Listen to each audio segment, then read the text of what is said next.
సామాజిక ఆర్థిక రాజకీయ న్యాయాన్ని ఇస్తూ అటువంటి వ్యవస్థని ఏర్పాటు చేసి ఆ వ్యవస్థ ముందుకి అదే విధంగా కదిలేలాగా దాన్ని భద్రపరచవలసినటువంటి బాధ్యత కూడా ప్రభుత్వాందే అని చెప్తుంది.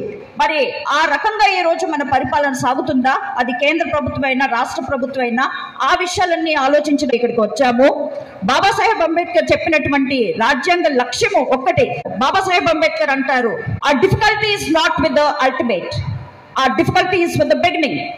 Our difficulty is how to make the heterogeneous masses of this country come together and move ahead as a single unit. వేలాది కులాలుగా విభజింపబడినటువంటి భారత ప్రజలందరూ కూడా ఒకే తాటిగా ఒక యూనిట్ గా నడవడమే భారత రాజ్యాంగ లక్ష్యం అని చెప్తారు. ఆ రాజ్యాంగ లక్ష్యాన్ని మనం చేరుకోవటానికి మనం చేయవలసినటువంటి పనులు ఏంటి, మన యాక్షన్ ప్లాన్ ఏంటి, ఈ విషయాల గురించి మన వక్తలు ఏం చెప్తారో విందాము. Thank you so much. జై భీమ్.